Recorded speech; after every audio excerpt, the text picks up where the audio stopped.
कल तक ये गांव खुशी से झूम रहा था, लेकिन अचानक जैसे इस गांव के सुकून को किसी की नजर लग गई हो। एक ही रात में गांव के 10 लोग चल बसे, वो भी ऐसी खौफनाक हालत में कि मरने के बाद भी सबकी आंखें खुली हुई थी और उनके चेहरे पर डरावना भाव था। ये देखकर गांव वाले खौफ के मारे थर थर कांप रहे थे। माधोपुर पर काले बादलों का साया मंडरा रहा है। इन सब की मौत काले जादू से हुई है। पंडित जी की ये बात सुनते ही गांव के लोगों के दिल में खौफ का सांप लौटने लगता है। सब डर से सिहर उठते हैं। पंडित जी, ये लाशें तो जैसे पत्थर की हो गई हो। शास्त्रों में लिखा है कि काले जादू से मरी लाशें या तो बहुत भारी हो जाती हैं या बहुत हल्की। कभी कभी वो लाश खुद ही हिलने लगती है और उसमें से खौफनाक आवाजें भी निकलती हैं। पंडित जी के ये शब्द मुख से निकलते ही लाश एकदम से खुद से हिलने लगती है और उसमें से ऐसी डरावनी आवाजें निकलती हैं जैसे कोई रूह चिल्ला रही हो। ये सुनते ही पंडित जी और गांव के सभी लोग खौफ के मारे वहां से भाग खड़े होते हैं। गांव के लोग डर से थर थर कांपते हुए सरपंच के घर जा पहुंचते हैं। सरपंच साहब, हमें बचा लीजिए, गांव में कोई भयानक काला जादू चल रहा है। हाँ सरपंच जी, एक ही रात में हमारे गांव के 10 लोग मर गए और उनके जिस्मों पर ऐसे अजीबोगरीब निशान थे जैसे किसी ने उन पर काला जादू किया हो। अभी अभी मुझे खबर मिली है कि ये काला जादू कौन कर रहा है। नाम बताइए सरपंच साहब, उसे जिंदा नहीं छोड़ेंगे। आओ मेरे साथ। सरपंच सभी गांव वालों को एक घने जंगल में ले जाता है, जहां लोग देखते हैं कि एक औरत पेड़ के नीचे बैठी कोई पूजा कर रही है। ऐसा लगता है जैसे वो काले जादू का जाल बुन रही हो। गांव वाले गुस्से में आग बबूला होकर उस औरत पर टूट पड़ते हैं। ऐसा क्यों कर रहे हो? पहले मेरी बात तो सुनो। वो औरत बार बार गांव वालों को रोकने की कोशिश करती है, कुछ बताना चाहती है, लेकिन गांव वाले उसकी एक नहीं सुनते और उसे उसी पेड़ से बांधकर आग के हवाले कर देते हैं। एक छोटा सा बच्चा दूर खड़ा होकर सब कुछ देख रहा होता है। उस औरत के मरने के बाद गांव में मौत का तूफान थम गया, जिससे सरपंच साहब की इज्जत और बढ़ गई। अब उनकी बेटी शीतल भी जवान हो चुकी है। सरपंच साहब उसकी शादी करवाना चाहते हैं। मैंने सुबह एक फोटो भेजी थी, देख ली? हाँ, वो रिप्लाई भी तो किया था, गुड मॉर्निंग। गुड मॉर्निंग वाली फोटो नहीं, लड़के की फोटो की बात कर रही हूं मैं। माँ, मैंने लड़का देखा है, आपको देखने की कोई जरूरत नहीं है। क्या? कौन है लड़का? क्या नाम है? किस खानदान से है? हम ठाकुर हैं, किसी भी जाति खानदान में तुम्हारी शादी थोड़ी करवा देंगे। पापा, अजय भी ठाकुर ही है। कल मिलने के लिए बुला लो, पहले देखेंगे फिर फैसला करेंगे कि शादी करनी है या नहीं। जी पापा। शीतल अजय से मिलने आई है और उसे समझा रही है कि उसके पापा के सामने कैसे पेश आना है। सबसे पहले तो ये छपरियों वाले कपड़े पहनकर मत जाना पापा के सामने।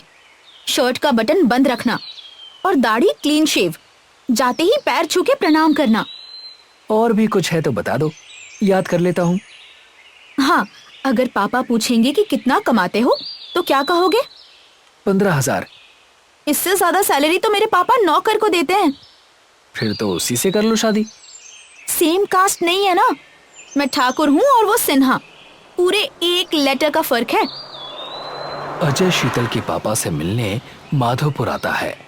गांव में कदम रखते ही अजय की आंखों में एक अजीब सी छाया सी दिखाई देती है। अजय माधोपुर को अजीब नजरों से देख रहा है, जैसे इस गांव से उसका कोई पुराना गहरा रिश्ता हो। खैर, अजय शीतल के घर पहुंचता है। बेटा, घर में और कौन कौन है? बस मैं अकेला हूं अंकल। लेकिन शीतल तो बता रही थी कि मम्मी पापा भी तुम्हारे साथ ही रहते हैं। हाँ हाँ, रहते हैं, लेकिन अभी किसी जरूरी काम से दिल्ली गए हैं। अजय सरपंच को अपने बारे में सब कुछ बताता है, लेकिन ऐसा लगता है जैसे वो कुछ छुपा रहा हो। खैर, शीतल की फैमिली को अजय पसंद आ जाता है और शादी की बात पक्की हो जाती है। आज शीतल और अजय की शादी है। शीतल के चाचा शादी में शामिल होने के लिए निकलते हैं। तभी बगल के कमरे से अजय की चीख सुनाई देती है। चाचा, बचाइए, बचाइए, कोई है? अजय की ये डरावनी चीख सुनते ही चाचा के दिल में खौफ समाता है। अजय तो नीचे है, फिर बगल के कमरे से कौन चिल्ला रहा है? हो सकता है किसी काम से ऊपर आया हो। ये सोचकर चाचा कमरे में जाते ही देखते हैं कि कोने में अजय खौफ से सहमा हुआ बैठा है। क्या हुआ बेटा? आपके पीछे कोई है, देखिए। चाचा देखते हैं कि अजय दीवार पर सांप की तरह रेंगता हुआ उनकी तरफ आ रहा है। चाचा के दिल में खौफ का तूफान उठ जाता है। अजय तो वो है, फिर तुम कौन हो?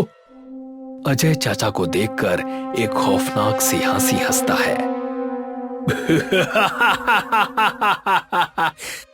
ये देखकर चाचा वहां से भागने लगते हैं, लेकिन दरवाजा अपने आप बंद हो जाता है।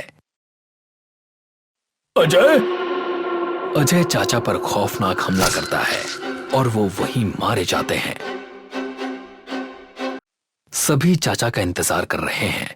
शुभ मुहूर्त निकला जा रहा है। शीतल चाचा को कॉल करती है, लेकिन कोई जवाब नहीं आता।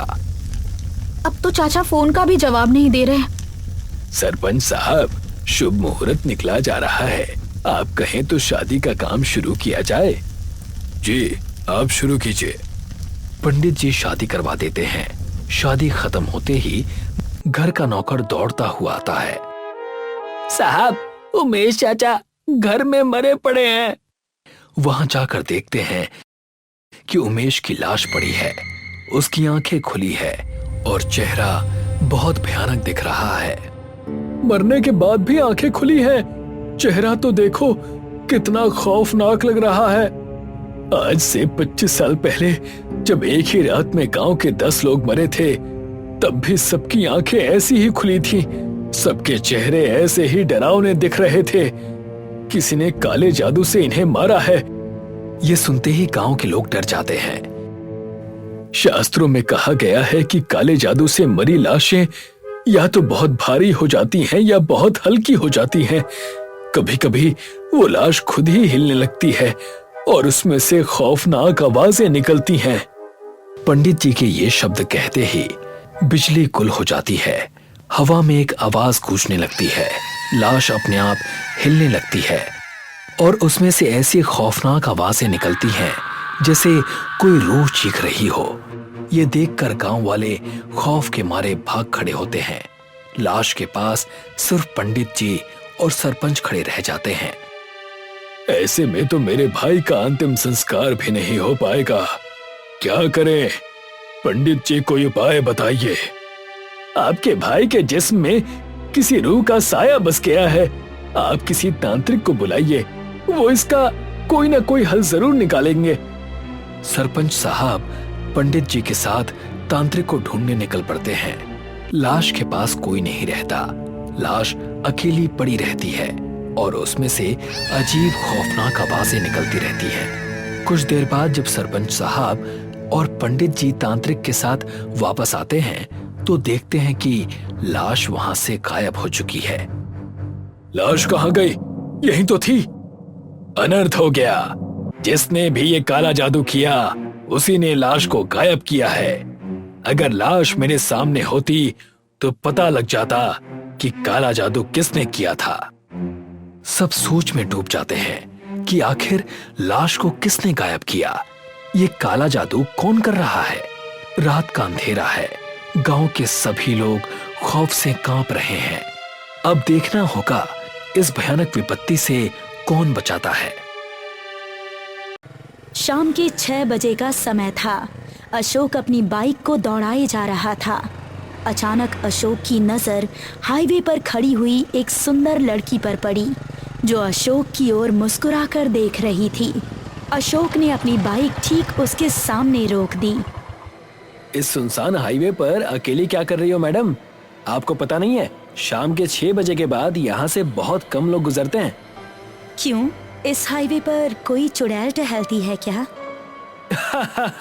नहीं नहीं, चुड़ैल तो नहीं टहलती, लेकिन यहाँ पर बदमाश गुंडे जरूर घूमते रहते हैं जो आप जैसी सुंदर लड़की को अकेला देखकर फायदा उठाने की कोशिश करते हैं। तो फिर आप कौन हैं? कहीं आप भी बदमाश गुंडों के गिरोह से तो नहीं हैं? अरे नहीं मिस, मैं तो एक शरीफ लड़का हूँ। लेकिन मैं शरीफ लड़की नहीं हूँ। मैं हर शाम के 6 बजे के बाद आप जैसे ही सुंदर लड़कों की तलाश में निकलती हूँ। मुझे रोज रोज बॉयफ्रेंड्स बनाना पसंद है। इतना बोलकर वो लड़की अशोक को अजीब सी नजरों से देखने लगी। अशोक उस लड़की की आंखों में खो गया। अचानक उस लड़की की आंखें गहरी नीली हो गई। अशोक उन गहरी नीली आंखों को देखकर बुरी तरह से घबरा गया। कौन हो तुम? क्या हुआ? क्या तुम्हें मेरी आंखें पसंद नहीं आई? इतना बोलकर उस लड़की का चेहरा एक जले हुए भयानक चेहरे में परिवर्तित हो गया। उसने बड़ी फुर्ती से अशोक का हाथ पकड़ लिया और अगले ही पल अशोक ने अपने आप को एक खंडहर की छत पर पाया। अशोक चीखता हुआ बोला, मुझे जाने दो, मुझे माफ कर दो। तभी एक तेज हवा का झोंका अशोक के शरीर से टकराया और अशोक लड़खड़ाता हुआ खंडहर से नीचे गिर पड़ा। कुछ ही क्षणों में अशोक का शरीर खून से लथपथ खंडहर के नीचे पड़ा हुआ था। 2 दिन बाद आर्यन अपने दोस्तों से अशोक की रहस्यमयी मौत के बारे में डिस्कस कर रहा था। मेरी समझ में नहीं आता कि आखिर अशोक उस खंडहर में गया क्यों। मुझे तो सोच सोच कर ही घबराहट हो रही है। कहीं ऐसा तो नहीं कि वो साधु सच बोल रहा था? ए बकवास बंद कर गिरीश, तेरे डराने की आदत से वैसे भी हम सब परेशान हैं और तू हम सबको फिर से डराने लगा। तुम सब अपनी बकवास बंद करोगे? हमारे दोस्त अशोक की हत्या हो गई, ये कोई साधारण बात नहीं है। हाँ, उससे भी असाधारण बात यह है कि अशोक की लाश उस खंडहर की छत के नीचे पाई गई है। मुझे लगता है कि तुम दोनों बेवजह घबरा रहे हो। पुलिस के मुताबिक अशोक खंडहर से नीचे गिरा था। हो सकता है उसका पैर फिसल गया हो और उसकी मौत हो गई हो। लेकिन मेरा सवाल अब भी यही है कि अशोक उस खंडहर में गया है क्यों? आर्यन ने इतना कहा ही था कि तभी एंडी का मोबाइल बज उठा। फोन उसकी गर्लफ्रेंड दिशा का था। एंडी ने फोन रिसीव किया। हेलो दिशा, क्या हुआ? तुम कहाँ हो एंडी? मैं अपने दोस्तों के साथ बैठा हुआ हूँ। अभी इसी वक्त मॉल रोड पर आ जाओ, मेरी गाड़ी खराब हो गई है। ठीक है दिशा, तुम वहीं रुको, मैं 10 मिनट में आता हूँ। इतना बोलकर एंडी ने फोन काट दिया और अपने दोस्तों की ओर देखकर बोला, अब इस डिस्कशन को यहीं रोक दो। अगर कहीं हम सब की गर्लफ्रेंड्स को भनक भी लग गई ना, तो हमारा क्या अंजाम होगा ये तुम सब जानते हो। हम इस बात पर किसी और दिन डिस्कस करेंगे। इतना बोलकर एंडी घर से बाहर निकल गया और अपनी बाइक सड़क पर दौड़ा दी। कुछ ही देर में एंडी मॉल रोड पहुंच चुका था। उसने देखा कि दिशा रोड पर अकेली खड़ी हुई थी। एंडी ने अपनी बाइक दिशा के ठीक सामने जाकर रोक दी। तुम तो बोल रही थी कि तुम्हारी कार खराब हो गई है, लेकिन मुझे तो यहाँ तुम्हारी कार नजर ही नहीं आ रही। कार का तो एक बहाना था, मुझे तो तुम्हें अपने पास बुलाना था। मैं कुछ समझा नहीं। देखो ना, मौसम कितना रोमांटिक है, कितना सुहावना है। ऐसे में क्या तुम्हारा रोमांस करने का मन नहीं कर रहा? दिशा, तुम्हें पता है कि मेरे बचपन के दोस्त की रहस्यमय तरीके से मौत हो गई है। मैं अब तक उसकी मौत के सदमे से उबर नहीं पाया हूँ और तुम्हें रोमांस सूझ रहा है। समझ सकती हूँ, लेकिन मेरे पास इसका एक हल है। तुम क्या कह रही हो? मुझे तो कुछ समझ में ही नहीं आ रहा। तुम्हें तुम्हारे दोस्त के मौत होने का अफसोस है, तो क्यों ना तुम्हें तुम्हारे दोस्त के ही पास भेज दिया जाए। दिशा की बात सुनकर एंडी बुरी तरह से चौंक पड़ा। कौन हो तुम? तुम दिशा नहीं हो सकती। अचानक दिशा का चेहरा जले हुए भयानक चेहरे में परिवर्तित हो गया और उसने बड़ी ही फुर्ती से एंडी का हाथ पकड़ लिया। एंडी ने अपने आप को उसी खंडहर के अंदर मौजूद पाया। ये कैसे हो सकता है? ये नामुमकिन है। सब कुछ मुमकिन है। अचानक उसकी नीली आंखों से आग की बड़ी बड़ी लपटें निकलने लगी। उन आग की भयानक लपटों ने एंडी के शरीर को अपने लपेटे में ले लिया। कुछ ही क्षणों में एंडी तड़पता हुआ शांत हो गया। अगले दिन पुलिस को एंडी की लाश खंडर में मिली। एंडी का अंतिम संस्कार कर दिया गया। गिरीश आर्यन के घर पर डरा सहमा बैठा हुआ था कि तभी वहां पर दिशा आ गई। आखिर तुम सबको उस खंडर में जाने की क्या जरूरत थी? ये तुम कैसी बातें कर रही हो दिशा? हम उस खंडर में नहीं गए। अगर तुम उस खंडर में नहीं गए होते तो फिर एंडी वहां कैसे पहुंचता? जहां तक मैं जानती हूँ वो तुम सबके साथ था, है ना? हाँ, वो हम सबके साथ ही था और यहीं आर्यन के घर पर बैठकर हम सबसे बातें कर रहा था। पर इसी बीच तुम्हारा फोन आ गया और उसके बाद हमें नहीं मालूम वो कहाँ गया। क्या बकवास कर रहे हो तुम? मैंने उसे कब फोन किया? गिरीश सच बोल रहा है दिशा। हमारे सामने तुम्हारा फोन एंडी के पास आया। एंडी ने तुमसे बात भी की कि तुमने उसे मॉल रोड पर बुलाया था। मैं उसे मॉल रोड पर क्यों बुलाऊंगी? मैं तो उस दिन इस शहर में थी ही नहीं। आखिर ये सब चल क्या रहा है? पहले अशोक की मौत और अब एंडी की मौत, और दोनों की लाशें खंडर में पाई गई। हमें कुछ नहीं पता दिशा। तुम दोनों के चेहरे की घबराहट ये बता रही है कि तुम दोनों मुझसे जरूर कुछ न कुछ छुपा रहे हो। मैं पता लगा कर रहूंगी। इतना बोलकर दिशा वहां से चली गई। कुछ ना कुछ तो गड़बड़ जरूर है। मुझे लगता है कि अब हम दोनों को पता लगाना चाहिए। तुम सही कह रहे हो। हमें उस साधु को ढूंढना चाहिए जिसने हम सबको उस खंडर के अंदर चेतावनी दी थी। सिर्फ वही हमारी मदद कर सकता है। चलो मेरे साथ। इधर दिशा अपने घर पर अपने मोबाइल पर बार बार किसी का नंबर ट्राई कर रही थी। तभी दिशा की माँ उसके कमरे में आ गई। होनी को कोई नहीं टाल सकता है दिशा। मैं जानती हूँ कि तुम एंडी से बहुत प्यार करती थी और तुम दोनों कुछ ही दिनों में शादी करने वाले थे। कुछ भी समझ में नहीं आ रहा है माँ। सब कुछ अचानक से कैसे हो गया? तुम किसे फोन लगा रही थी? अपनी दोस्त ऐना को। देखो ना माँ, ऐना मुझसे मिलने ऑस्ट्रेलिया से आई थी। एयरपोर्ट पर बाहर आकर उसने मुझे कॉल किया था। मैंने एंडी को ही उसे रिसीव करने के लिए भेजा था, मगर एंडी ने मुझे बताया था कि उसके पहुंचने से पहले ही वो एयरपोर्ट से निकल गई थी। उसका कुछ पता ही नहीं चल रहा है। पिछले 10 दिनों से उसका मोबाइल स्विच ऑफ आ रहा है। ये तो बहुत चिंता की बात है। ऐना हमारी जिम्मेदारी है। वो इतने दिन से लापता है और तुमने मुझे बताया तक नहीं। तुमने अभी तक पुलिस को उसके लापता होने की जानकारी दी है या नहीं? तुम्हारे पिता की तो पुलिस में बहुत अच्छी जान पहचान है। माँ, मैंने पुलिस को सब कुछ बता दिया है। पुलिस अपने तरीके से ऐना को ढूंढ रही है। दिशा ने इतना कहा ही था कि तभी दिशा के मोबाइल की घंटी बज उठी। दिशा ने फोन देखा तो फोन पुलिस वाले का था। दिशा ने फोन रिसीव कर लिया। हेलो, इंस्पेक्टर भीष्म बोल रहा हूँ। तुम्हारी दोस्त ऐना की कॉल डिटेल हमने निकलवाई है। हमें ऐना की आखिरी लोकेशन पता चल गई है। ऐना का फोन उस पुराने खंडहर के करीब आकर बंद हो गया था और तब से उसके फोन से कोई भी कॉल नहीं की गई। उसका फोन तब से बंद आ रहा है। मैं पुलिस फोर्स के साथ वहां पहुंच रहा हूं। तुम भी वहां पहुंच जाओ। इतना कहकर वहां से फोन कट गया और दिशा के दिमाग में कई सवाल उठने लगे। क्या हुआ बेटी? सब कुछ ठीक तो है? समझ में नहीं आ रहा है माँ कि आखिर ये सब कुछ हो क्या रहा है। पुलिस बता रही थी कि ऐना का मोबाइल उसी खंडहर के आसपास जाकर बंद हो गया था जहाँ पर गिरीश और एंडी की लाश मिली है। मैं जा रही हूँ माँ। संभल कर जाना बेटी और अपना ख्याल रखना। इधर गिरीश और आर्यन उस खंडहर के आसपास उसी साधु को तलाश कर रहे थे। तभी उन दोनों के कानों में उसी साधु की आवाज टकराई। मुझे अब तलाशने से कुछ नहीं होगा। तुमने जो पाप किया है तुम्हें उसकी सजा मिलकर रहेगी। हमें बचा लीजिए बाबा। हमें माफ कर दीजिए। हमने आपकी बात नहीं मानी। मुझसे माफी मांगने से अब कुछ नहीं होगा। मैंने तुम्हें चेतावनी दी थी, लेकिन तुम सब दोस्तों ने मेरी चेतावनी को मजाक समझकर एक तरफ फेंक दिया था। आज की रात तुम दोनों की आखिरी रात है।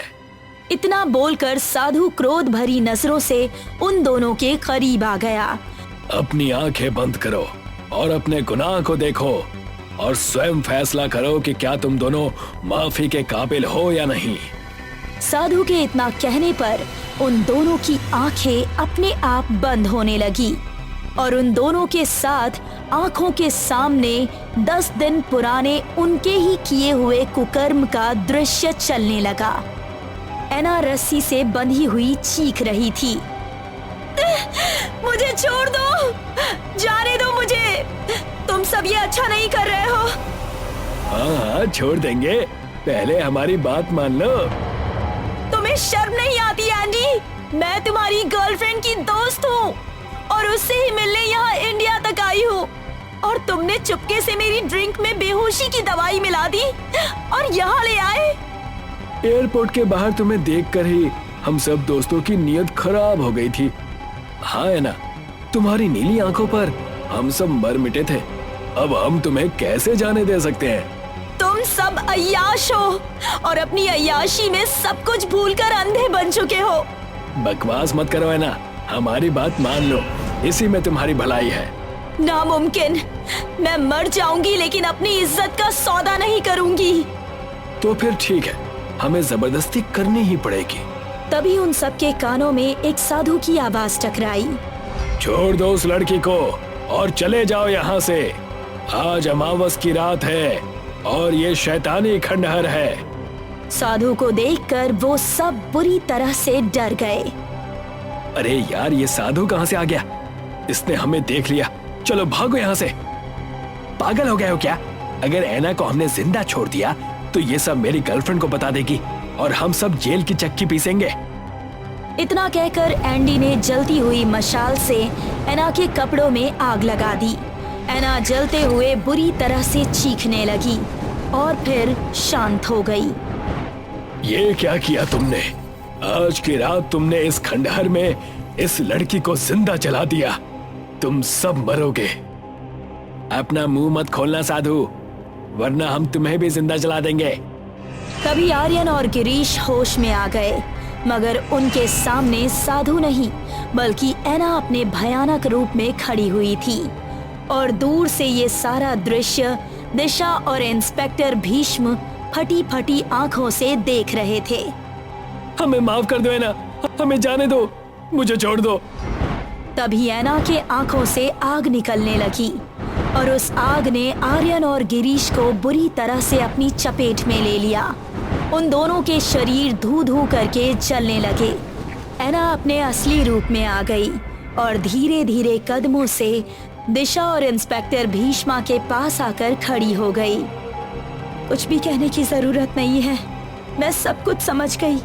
मेरी ही गलती थी जो मैंने एंडी को तुम्हें लेने के लिए भेजा। ये सब मेरी वजह से हुआ। मेरी आंखें एंडी के गंदे चेहरे को पहचानने में नाकामयाब रही। ऐना मुस्कुराते हुए हवा में विलीन हो गई।